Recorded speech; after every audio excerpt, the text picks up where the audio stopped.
What's good, y'all? The Utah Jazz were one of the biggest surprises of this NBA season by far. They traded away their two biggest stars from last season, and everyone thought they were going to be tanking for Victor Wembanyama. But Lauri Markkanen and the rest of the Jazz team had other things to say about that. They started the season off super hot, one of the hottest teams in basketball, and were a top 4 seed in the West at one point. Things have definitely slowed down in Utah, though. As I'm recording this video, they are sitting at the 10th seed with a record of 25-26. And I think it's time for the Jazz to finally come back down to earth and realize what's best for them in their position, and that's to tank. And with the trade deadline coming closer and closer each day, I marked up 4 different trades that I think the Utah Jazz should at least consider making. And in the first trade that we're going to go over, we have Mike Conley and Nickeil Alexander-Walker getting sent to Miami for a Kyle Lowry and a 2023 lottery-protected first-round pick. Looking at this trade from the Jazz perspective, if they don't trade Mike Conley this season, he'll be back on the team next year making $24 million. Kyle Lowry also has one more year on his contract after this season where he'll be making $29.7 million. Shout out to his agent for getting him that bag, man, for real. Either way, if they keep their point guard they have right now or get a different aging point guard, they're going to be spending pretty much the same amount of money on them. And let's be honest, I don't see any free agent next year signing with Utah. So when you look at it from the Jazz, at least, the aging point guards are kind of a wash. And then Nickeil Alexander-Walker has an expiring deal this season. He'll be a free agent after this season. And he's not too big of a part of the Jazz's team right now.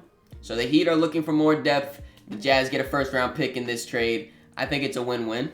And with the Heat looking to contend, it makes sense on their end as well. They swapped Kyle Lowry for Mike Conley, who's been having an underrated season in my opinion, putting up 10.5 points, 7.5 assists. And he's shooting the 3 from an efficient clip at 37% while shooting 5.1 attempts per game. The Heat have one of the bottom offenses in the league right now, so Mike Conley coming in to run the show and shoot some shots will definitely benefit them.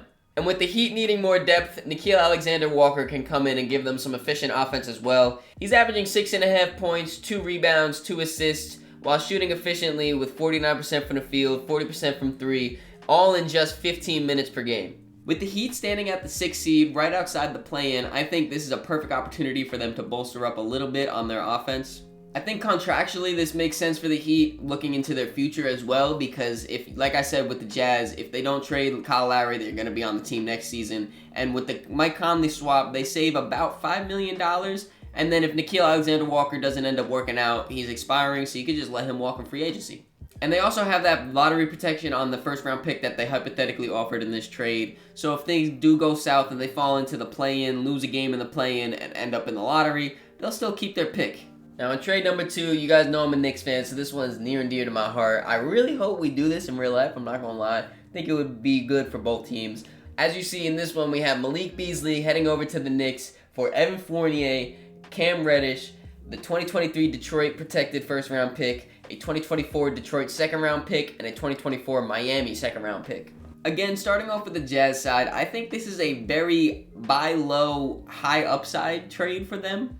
Obviously, you get the pick equity of the 2 second-round picks, and then the Detroit first-round pick is pretty heavily protected. It's lottery protected up until 2025, then it's top 11 protected in 2026, and top 9 protected in 2027. Then you got Cam Reddish, who is an expiring deal this year, but he will be a restricted free agent, so they should have no issue re-signing him if they wanted. But I, personally, as a Knicks fan, I think Cam Reddish deserves to be playing somewhere. He definitely deserves to be getting some minutes in the NBA right now. And I think Utah would be a perfect spot for him just to, shake some stuff off, spread his wings, and really just get comfortable in the NBA game, because I feel like he never really got a good chance to do that. And then with the Evan Fournier deal, obviously he's got probably one of the worst contracts in the league right now, not playing for the Knicks, but could maybe get some minutes for the Jazz. They try to, play him up so next year they could trade him. After next year, though, he has a team option so they can wipe their hands of his deal and have his money off the books after next season. And then for the Knicks, they get a spark plug that can come off their bench for 2 guys that aren't playing for them and then picks that aren't even their own picks.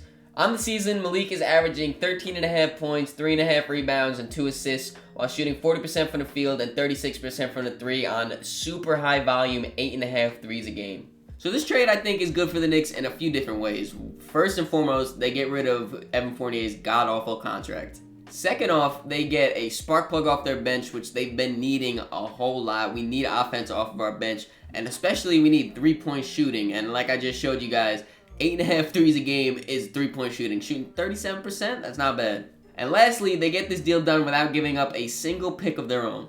I personally like this deal a lot better than the Mike Conley deal. I just don't think a lot of people want to attach their name to the Mike Conley contract. So it might just be a little bit hard to find another suitor where they get a decent package back for him. And I might be having a little bit of a bias here because it is a deal with the Knicks and it would fill one of our biggest holes while getting Evan Fournier off my team. I really dislike Evan Fournier on my team, if we're being honest.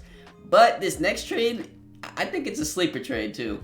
In this trade, I have Jordan Clarkson, who's been having an amazing season, headed over to the Milwaukee Bucks for Grayson Allen, George Hill, a 2029 top 8 protected first round pick, the 2023 second round pick of the Bucks, 2023 Cleveland or Golden State second round pick, whichever is lower, and a 2024 Portland second round pick. Jordan Clarkson has a player option after the season, so I highly doubt that the Jazz do not trade him at the deadline. So in this trade, they're not really getting players back, but we're really just focusing on the pick equity here. With a first round pick being all the way in 2029, we really don't have any idea on what the NBA is going to look like, let alone the Bucks. So again, this is kind of like a high upside trade for the Jazz. Obviously, it is top 8 protected, so they're not going to get the number 1 overall pick if the Bucks do that. But they could get a lower lottery pick out of it. And like I said, they're really focusing on the pick equity here, so the salary filler of Grayson Allen making his return to Utah, and then George Hill, who's older, it's not really going to do much for them, but both of those contracts are expiring after next season as well.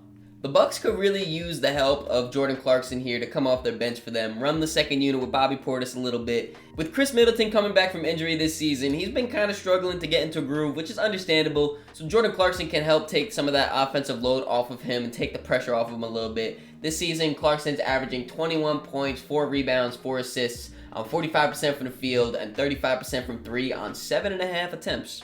When it comes down to the playoffs, we all know things slow down, gets more into half-court offenses and stuff like that. So having another shot creator cannot hurt the Bucks whatsoever. And this season, Jordan Clarkson even showed that he can be a starter in this league. So they could have some flexibility of when Chris Middleton's back to fully healthy, they can have a lineup of Drew Holiday, Jordan Clarkson, Chris Middleton, Giannis, and Brook Lopez.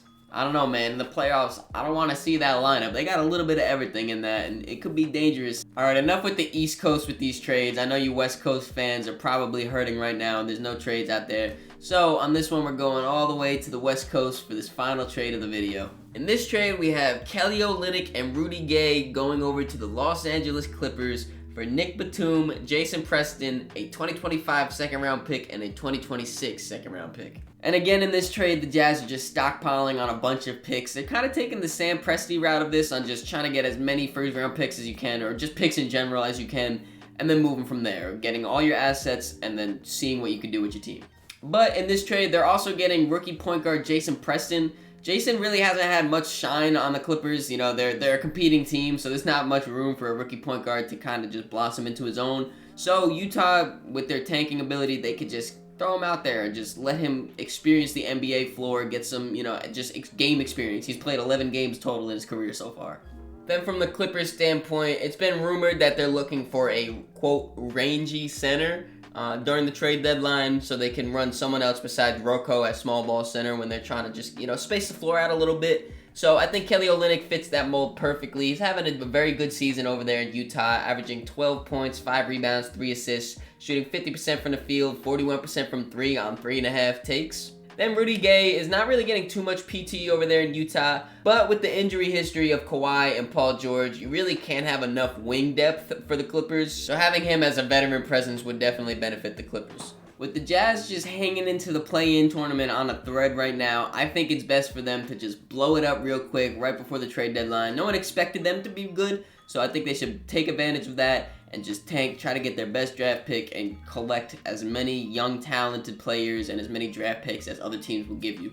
Let me know which one of these trades you guys like the most. Let me know what you would change about these trades. If maybe I gave too much or gave too little on these trades, put it down in the comments down below. If you enjoyed this video, make sure you leave it a like, subscribe so you don't miss the next one. In the description, there'll be links to all my social medias, so make sure you follow me on all those to keep up to date with me. Catch y'all.